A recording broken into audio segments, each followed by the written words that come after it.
Assalamualaikum warahmatullahi wabarakatuh. Ketemu lagi dengan saya Dr. Bram Irvanda dari Irvanda Capital. Kali ini kita akan bahas lagi buku karya Peter Lynch, yaitu Learn to Earn bab 1 part ketiga.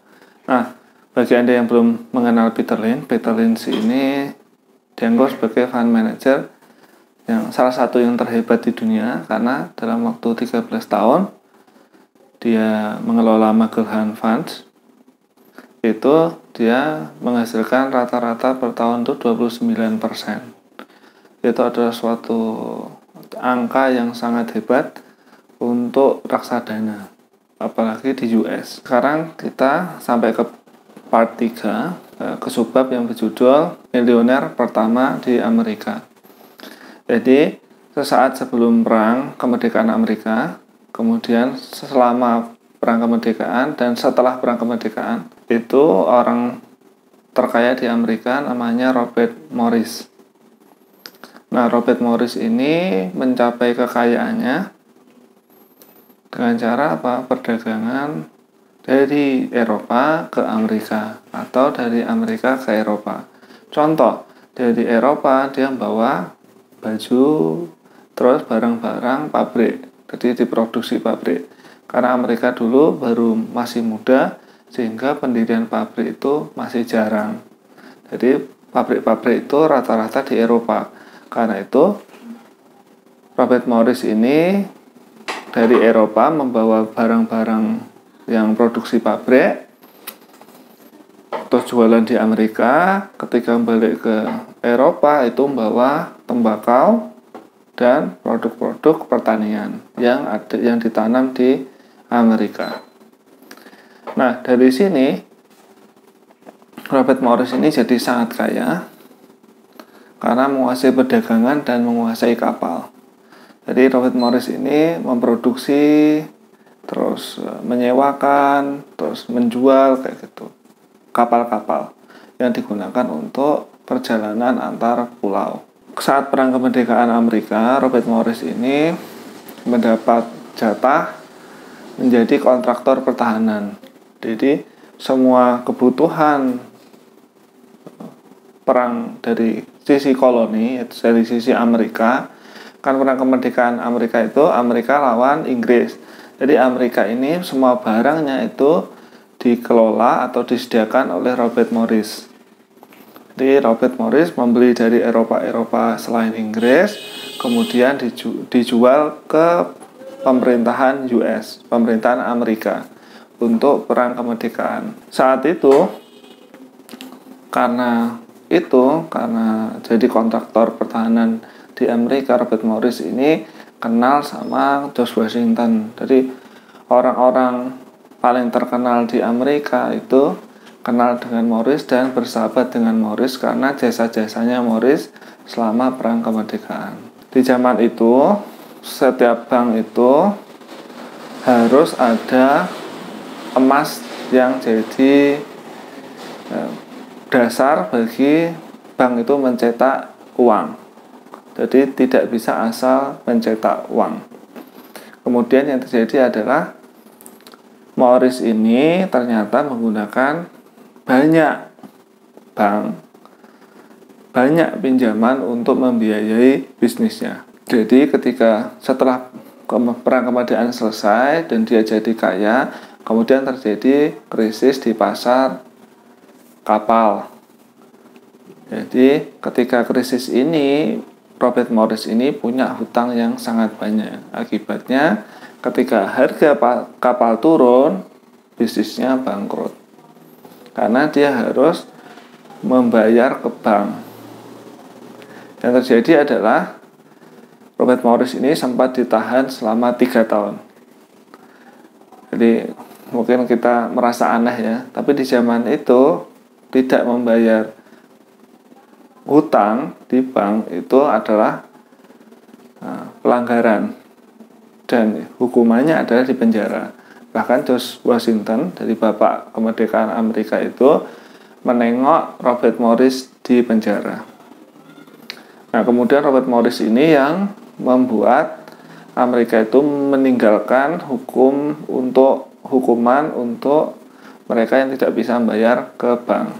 Setelah Robert Morris meninggal, yang jadi orang terkaya di Amerika yaitu Stephen Girard.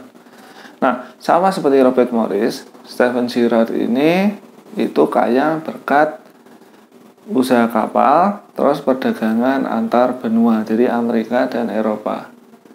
Jadi ketika sama seperti Robert Morris, ketika dari Amerika membawa hasil pertanian dan tembakau, dari Eropa bawa pakaian dan alat-alat atau produk dari pabrik. Di awal 1800-an, Stephen Girard ini jadi orang paling kaya di Amerika. Kemudian dia invest ke banyak hal, contoh bank. Jadi beli bank, beli tanah dan lain-lain. Nah, ketika berinvestasi di bank, dia kerjasama sama John Jacob Astor. Mungkin Astor ini kita bisa sering dengar dari gedung atau bangunan bernama Waldorf Astoria yang sangat terkenal di New York. Nah, itu adalah dari keluarga Astor ini. Ketika Stephen Girard ini akhirnya bisnis bank itu bersama dengan John Jacob Astor. Nah, John Jacob Astor ini nantinya akan jadi penggantinya dari orang terkaya di Amerika setelah Stephen Girard meninggal. Nah, John Jacob Astor juga jadi kaya lewat perdagangan dan kapal. Jadi sejak tahun 1700 sampai awal 1800 itu kalau orang ingin jadi terkaya itu bisnis yang lagi trending adalah kapal dan perdagangan. Nah, kemudian berikutnya ke 1830-an. Jadi pasar saham di Amerika itu di 1800-an itu tumbuh sangat lambat. Di 1815 itu cuma ada 24 saham di bursa. Jadi investasi di saham itu sangat jarang orang yang memahami. Kemudian di 1830, di tahun 1830, sebelumnya di tahun 1818 ada 29 saham di bursa. Jadi ada 3 tahun itu cuma nambah 5 saham. Di Indonesia sekarang per tahun nambah lebih dari 10, bahkan lebih dari 20. Kemudian di 1830 itu baru cuma ada 30 saham di bursa saham Amerika. Baru di 1835 ada 121 saham di bursa Amerika. Nah, kenapa kok ada penambahan sangat drastis dari 1830 sampai 1835? Ternyata ada bubble industri kereta api. Nah, kalau di akhir di 1700 sampai 1800-an awal itu bisnis yang paling hot, paling tumbuh adalah bisnis kapal dan perdagangan. Maka di awal 1800 sampai nanti akhir 1800-an yang paling hot, paling panas, yang paling buat orang optimis adalah industri kereta api. Nah, dari 1830 sampai 1835 itu pertumbuhan industri kereta api sangat cepat. Perusahaan kereta api bermunculan, dan perusahaan kereta api ini karena dia harus membangun rel kereta api, maka dia harus beli tanah. Nah, karena harus beli tanah, maka banyak tanah itu dibeli. Sangat tinggi permintaan tanah sehingga harga tanah naik terus. Nah, ketika harga tanah naik, maka yang terjadi adalah ada banyak spekulan yang tertarik. Nah, spekulan yang tertarik ini dia minjam uang dari bank. Uang dari bank, dibelikan tanah, harganya naik lagi, dia bisa bayar.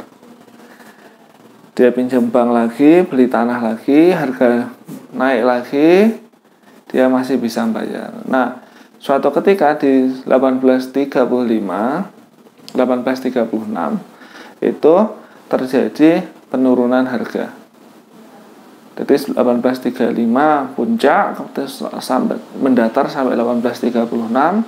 Kemudian di tahun 1836 itu harga mencapai puncak dan jatuh. Akibatnya adalah banyak sekali spekulan ini tidak bisa mengembalikan uang pinjamannya ke bank. Yang terjadi adalah akhirnya banknya juga bangkrut.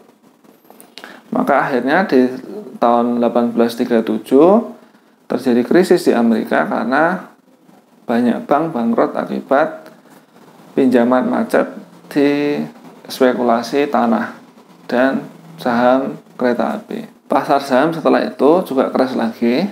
Jadi pasar saham juga jatuh lagi di tahun 1853 dan 1857. Karena apa? Jadi balik lagi karena saham kereta api yang kurang laku, yang terlalu laku, sehingga terjadi euforia besar-besaran. Akhirnya jatuh harga sahamnya dan menyebabkan banyak investor di perusahaan kereta api ini yang bangkrut. Nah, yang paling heboh, yang paling meledak adalah saham kereta api namanya Erie Railroads. Nah, Erie Railroads ini ketika puncak optimisme itu harganya $60 per saham. Kemudian saham ini jatuh ke $11 per saham. Nah, orang-orang yang memakai uang pinjaman bank untuk membeli saham Erie Railroad akan langsung tersapu kekayaannya karena kerugian yang didapat dari pinjaman bank tadi dan penurunan harga karena bubble yang terjadi di tahun itu pecah. Nah, pelajaran besar dari dua subbab ini adalah yang pertama, di setiap masa itu ada bisnis yang meledak. Jadi bisnis yang hot, bisnis yang lagi tren. Kalau pengen kaya berarti masuk bisnis itu. Tapi buat investor yang terlambat masuk dan jadi spekulan, apalagi dengan pinjaman bank, yang bisa terjadi adalah kebangkrutan yang akan menyeret bank-bank yang meminjami dan pihak-pihak lain yang memberikan pinjaman. Pada akhirnya yang terjadi adalah krisis. Jadi seperti itu. Learn to Earn, buku karya Peter Lynch, bab pertama, part ketiga. Terima kasih atas perhatiannya. Assalamualaikum warahmatullahi wabarakatuh.